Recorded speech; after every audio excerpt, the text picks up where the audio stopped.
Hi friends, welcome to IVL academy.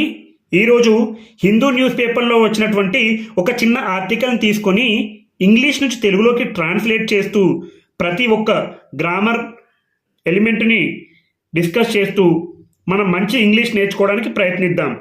మన సబ్స్క్రైబర్లో ఒకరైనటువంటి ధర్మరాజు గారు సలహా ఇచ్చారు, ఇంకొంచెం డీటెయిల్గా తెలుసుకుంటూ మీరు ఒక వైట్ పేపర్ మీద ఒక ఎగ్జాంపుల్స్ రాసుకుంటూ ఎక్స్ప్లెయిన్ చేస్తే మాకు కొంచెం ఎక్కువ అర్థం చేసుకోవడానికి బాగుంటుందని ఈరోజు కొంచెం కొత్తగా చిన్న ఆర్టికల్ తీసుకొని ట్రై చేద్దామని అనుకుంటున్నాను.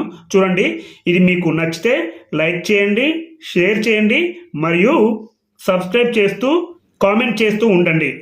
చూడండి headline, FCI should emerge as a trusted partner of farmers says Goyal. చూడండి, ఎఫ్సిఐ అంటే food corporation of India should emerge. మనం ఇంతకు ముందు క్లాస్లో కూడా చెప్పుకున్నాం, షుడ్ ఎప్పుడు వచ్చినా కూడా లీ అనే అర్థంలో రాసుకోవాలి. షుడ్ ఎమర్జ్, ఎమర్జ్ అంటే ఉద్భవించడం, ఉద్భవించాలి. As a trusted partner of farmers. చూడండి, నిన్న కూడా క్లాస్లో చెప్పుకున్నాం, యాజ్ అనేది ఎప్పుడు కూడా వలే అని చెప్పుకోవాల్సి వచ్చినప్పుడు ఇది ప్రిపోజిషన్గా యాక్ట్ చేస్తుంది. As a trusted partner of farmers. చూడండి, ఇక్కడ టీ అనేది హల్లు శబ్దం కాబట్టి ఏ అనే ఇండెఫినెట్ ఆర్టికల్ రావడం జరిగింది. Trusted partner of farmers. Trusted అంటే విశ్వసనీయ, పార్ట్నర్ అంటే భాగస్వామి, ఆఫ్ అనేది ప్రిపోజిషన్, ఫార్మర్స్ అంటే రైతులు. చూడండి, ఫుడ్ కార్పొరేషన్ ఆఫ్ ఇండియా అనేది రైతుల యొక్క విశ్వసనీయ భాగస్వామిగా ఉద్భవించాలి. సేస్ గోయల్. చూడండి, సేస్ అన్నారు. ఇది హెడ్డింగ్స్ ఎప్పుడు కూడా సింపుల్ ప్రెజెంట్ టెన్స్లోనే ఉంటాయి కాబట్టి ఇందులో సేస్ అనేది రావడం జరిగింది. V1కి ఎస్ కానీ ఈఎస్ కానీ యాడ్ చేస్తే అది V5 అవుతుంది, గుర్తుంచుకోవాలి. గోయల్. చూడండి, ఇతను మంత్రి, కేంద్ర మంత్రి అన్నారు. దీని గురించి చిన్నగా ఒకసారి మనం రఫ్లో తెలుసుకుందాం. మనం షుడ్ ఎప్పుడు రాసినా కూడా ఏమని చెప్పుకున్నాం, SHOULD. షుడ్ అంటే లీ అనే ఉద్దేశంలో రాసుకోవాలి. షుడ్ ప్లస్ V1 అంటే చేయాలి, తినాలి. చూడండి, షుడ్ ప్లస్ ఈట్ తినాలి. అలాగే షుడ్ ప్లస్ ప్లే ఆడాలి. అలాగే షుడ్ ప్లస్ గో అంటే వెళ్ళాలి. షుడ్ ప్లస్ రెస్పెక్ట్ అంటే గౌరవించాలి. ఇలాంటివి గమనించాలి. మనకు చేయాలి, లీ అనేది గుర్తుపెట్టుకోవాలి. చాలా సందర్భాల్లో లీ అనేదే మనకు ఎక్కువ వస్తుంది షుడ్ వచ్చినప్పుడు ఎప్పుడు కూడా. అలాగే ఎమర్జ్ అని ఉంది, ఎమర్జ్ అనేది V1. చూడండి, ఎమర్జెన్స్ అనేది నౌన్. ఇలాంటివి కూడా గమనించాలి. డెరివేటివ్స్ అంటాం వీటిని. ఎమర్జెన్స్ అంటే నౌన్. ఇలాంటివి కూడా తెలుసుకుంటూ ఉండాలి. Emerge, emergence. ఎమర్జ్ అంటే ఉద్భవించడం. చూడండి, అలాగే ట్రస్టెడ్, TRUST. ట్రస్ట్ అనేది వెర్బ్ కింద యాక్ట్ చేస్తుంది. అలాగే ట్రస్ట్ అనేది నౌన్ లాగా కూడా యాక్ట్ చేస్తుంది, గమనించాలి. చూడండి, మనం ఎగ్జాంపుల్ రాసుకుందాం ఇక్కడ. He has trust in me. He has trust in me అంటే అతను నాలో విశ్వాసం ఉంచారు. ఇక్కడ ట్రస్ట్ అనేది నౌన్గా యాక్ట్ చేస్తుంది, ఎందుకంటే ఇక్కడ హ్యాజ్ అనేది వెర్బ్. అలాగే ఇంకొకటి చూద్దాం, ఐ ట్రస్ట్ హిమ్ అంటే నేను అతన్ని విశ్వసిస్తాను లేదా అతన్ని నమ్ముతాను. ఇక్కడ ట్రస్ట్ అనేది వెర్బ్, ఇక్కడ ట్రస్ట్ అనేది నౌన్. ఇలాంటివి గమనించాలి. ఇది ఇన్ అనేది ప్రిపోజిషన్, నాలో విశ్వాసం ఉంచారు అతను. అలాగే మనం చూడండి, ట్రస్టెడ్ మనం ఎప్పుడైనా గుర్తుపెట్టుకోండి, చాలా వరకు వెర్బ్కి ఈడి యాడ్ అయితే మనం ఇడ్ అని పలకాలి. ట్రస్టెడ్, WANTED అంటే ఏమని పలకాలి, వాంటెడ్. గుర్తుపెట్టుకోవాలి, వాంటెడ్. చూడండి, WANT plus ED wanted. Trust plus ED trusted. కొన్ని ఇలాంటివి అర్థం చేసుకుంటూ ఉండాలి. చూడండి వివరాల్లోకి వెళ్తే, the role of the food corporation of India is not only to deliver rations but also to instil confidence in farmers and beneficiaries by bringing in transparency, efficiency and accountability. Union commerce, food and Consumer Affairs Minister Piyush Goyal said here on Sunday in his address on the 60th Foundation Day of the FCI. చూడండి, the role of the food corporation of India. ఇక్కడ చూడండి, మనం ఒక ప్రత్యేకమైనటువంటి పాత్ర గురించి చెప్పుకుంటున్నాం కాబట్టి మనం ద అనే డెఫినెట్ ఆర్టికల్ ఉపయోగించడం జరిగింది. Role of the food corporation of India. మనం ఫుడ్ కార్పొరేషన్ ఆఫ్ ఇండియా గురించి చెప్పుకుంటున్నాం కాబట్టి ద అనే డెఫినెట్ ఆర్టికల్ ఉపయోగించడం జరిగింది. ఈ ఆఫ్ అనేది ప్రిపోజిషన్. ద రోల్ అంటే noun. The role of the food corporation of India. చూడండి, భారత ఆహార సంస్థ యొక్క పాత్ర FCI is not only to deliver rations but also to instil confidence in farmers. చూడండి, ఇది చాలా చాలా ఇంపార్టెంట్. ఇది grammar point. Is not only, అలాగే బట్ ఆల్సో. దీన్ని కోరిలేటివ్ కంజంక్షన్స్ అని అంటారు. కంజంక్షన్స్ యాక్చువల్గా 4 రకాలు. ఒకటి coordinating conjunctions, correlative conjunctions, subordinate conjunction and conjunctive adverbs. చూడండి, ఇక్కడ నేను రాయడం జరిగింది కోఆర్డినేటింగ్ కంజంక్షన్స్ లిస్ట్. దీన్ని మనం తెలుగులో బండ గుర్తు అంటుంటాం, అదే ఇంగ్లీష్లో నిమోనిక్ అంటుంటాం, అంటే ఫ్యాన్ బాయ్స్. ఇవి యాక్రోనిమ్ అంటారు దీన్ని. ఒక్కొక్క అక్షరం ఒక్కొక్క కంజంక్షన్. చూడండి, ఎఫ్ అంటే for, A and N Nar, B అంటే బట్, ఓ ఆర్, వై అంటే ఎట్, ఎస్ అంటే సో. ఇవి కంజంక్షన్స్. ఫ్యాన్ బాయ్స్ అంటే గుర్తుపెట్టుకోవడానికి, మనకు కాంపిటేటివ్ ఎగ్జామినేషన్ ప్రిపేర్ అయ్యే వాళ్ళకు బాగుంటుంది ఇది గుర్తుపెట్టుకోవడానికి. కోఆర్డినేటింగ్ కంజంక్షన్ యొక్క బండ గుర్తు ఏంటంటే ఫ్యాన్ బాయ్స్. ఈ బండ గుర్తు ఇంగ్లీష్లో ఏమంటారంటే నిమోనిక్, MNEMONIC. పైన రాశాను చూడండి, ఇక్కడ నిమోనిక్ అంటే గుర్తుపెట్టుకోవడానికి బండ గుర్తు, ఫ్యాన్ బాయ్స్. ఇది కోఆర్డినేటింగ్ కంజంక్షన్స్. అలాగే చూడంండి, correlative conjunction list. Either or, neither nor, not only but also, as, both and, whether or. అలాగే subordinating conjunctions. After, although, as soon as, because, before, by the time, in case, now that, since, unless, when, whether or not, while. అలాగే చివరిగా conjunctive adverbs list. After all, besides, consequently, finally, however, nevertheless, then, therefore. చూడండి, ఈ విధంగా మనకు 4 రకాలైనటువంటి conjunctions ఉంటాయి. మనం ఇప్పుడు చెప్పుకునేది కోరిలేటివ్ కంజంక్షన్స్, అంటే నాట్ ఓన్లీ బట్ ఆల్సో. చూడండి, FCI is not only to deliver rations. Deliver అంటే బట్వాడా చేయడం, అంటే చేర్చడం. రేషన్స్ అంటే నిత్యావసర సరుకులు, అంటే నిత్యావసర సరుకుల్ని బట్వాడా చేర్చడమే కాకుండా, బట్ ఆల్సో అంటే కూడా, టు ఇన్స్టిల్ కాన్ఫిడెన్స్. చూడండి, ఇక్కడ ఇన్స్టిల్ అనేది వెర్బ్. ఇన్స్టిల్ అంటే చొప్పించడం. ఇంతకు ముందు క్లాసులో కూడా చెప్పుకున్నాం. ఇన్స్టిల్ కాన్ఫిడెన్స్ అంటే నమ్మకాన్ని లేదా విశ్వాసాన్ని చొప్పించడం. ఇది చాలా చాలా ఇంపార్టెంట్. చాలా మంది వివిధ రకాలుగా మాట్లాడుతుంటారు. ఇన్ ఫార్మర్స్, రైతులలో విశ్వాసాన్ని చొప్పించడం. అండ్ మరియు బెనిఫిషరీస్ అంటే లబ్ధిదారులు. మనం తెలుగులో వింటూ ఉంటాం లబ్ధిదారులు అని. By bringing in transparency. చూడండి, FCI is not only to deliver rations but also to instil confidence in farmers and beneficiaries.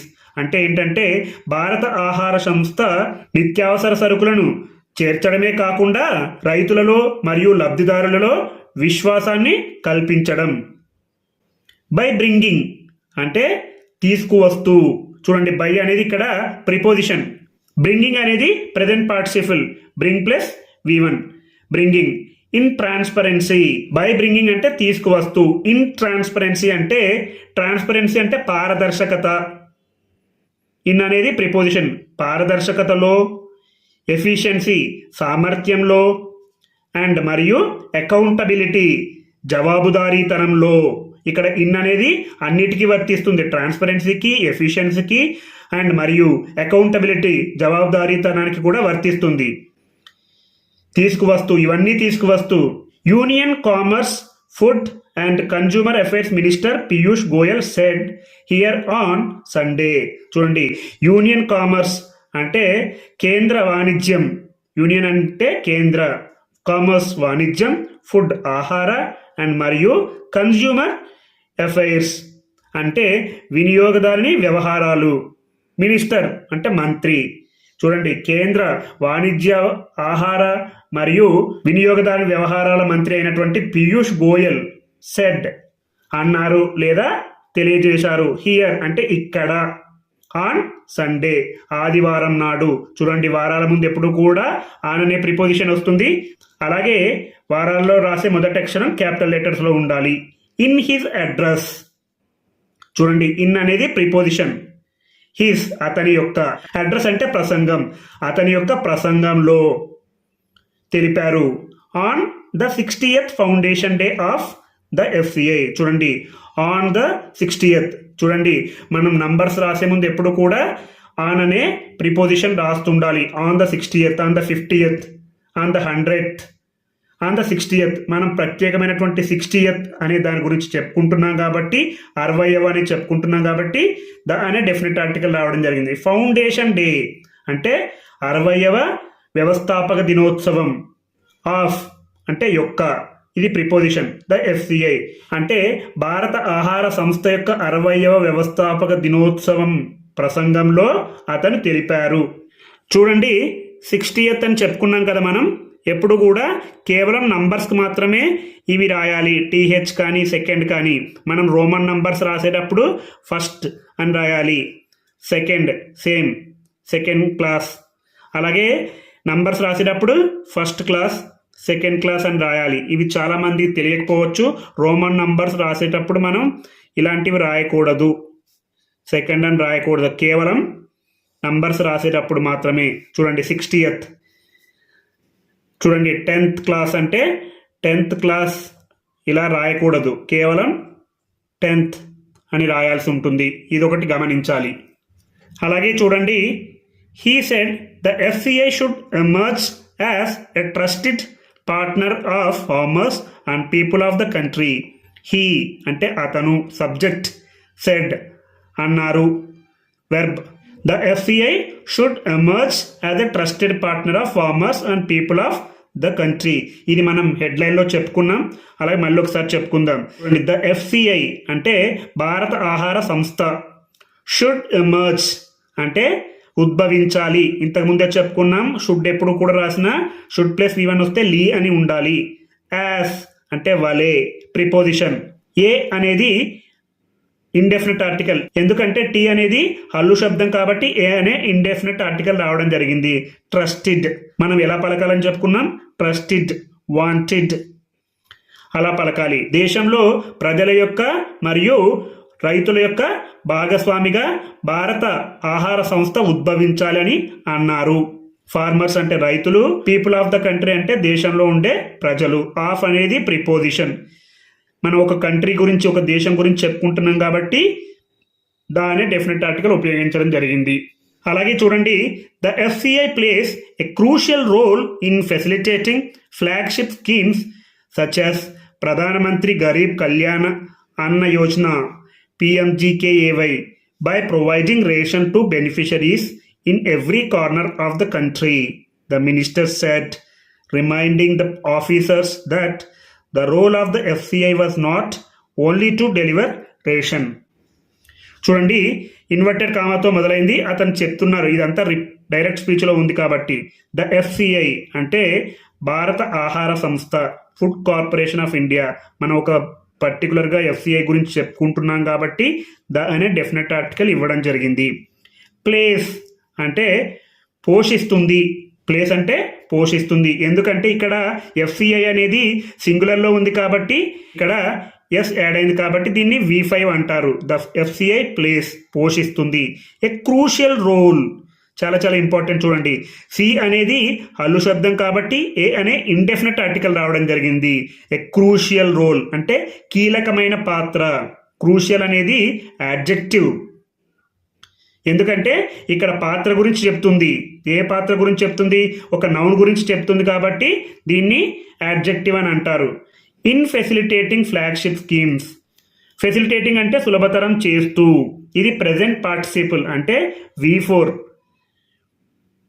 Facilitating అంటే సులభతరం చేయడంలో. ఇన్ అనేది ప్రిపోజిషన్. ఫ్లాగ్షిప్ స్కీమ్స్ చూడండి. స్కీమ్స్ అనేది నౌన్ పథకాలు. ఫ్లాగ్షిప్ అనేది యాడ్జెక్టివ్గా చెప్పుకోవచ్చు. చూడండి ఫ్లాగ్షిప్ అంటే అత్యంత ముఖ్యమైనటువంటి స్కీమ్స్, అత్యంత ముఖ్యమైనటువంటి పథకాలు సులభతరం చేయడంలో భారత ఆహార సంస్థ కీలక పాత్ర పోషిస్తుంది. సచ్ యాస్ ఇది ఒక ఫ్రేజ్. అలాంటివి ఎలాంటివి సులభతరం చేయడంలో? ప్రధానమంత్రి గరీబ్ కళ్యాణ్ అన్న యోజన PMGKAY. బై ప్రొవైడింగ్ చూడండి బై అనేది ప్రిపోజిషన్. ప్రొవైడింగ్ అంటే కల్పిస్తూ. రేషన్ అంటే నిత్యావసరాలు, ఇది నౌన్. టు బెనిఫిషరీస్ ఎవరికి? లబ్ధిదారులకు. టు అనేది ప్రిపోజిషన్. ఎవరికి? టు అంటే లబ్ధిదారులకు. In every corner of the country చూడండి ఇన్వర్టెడ్ కామా క్లోజ్ అయింది. ఇదంతా అతను చెప్తున్నారు. ఎవరు? పీయూష్ గోయల్ అనే మంత్రి. ఎవ్రీ కార్నర్ అంటే ప్రతి మూల. ఇన్ లో ప్రతి మూలలో.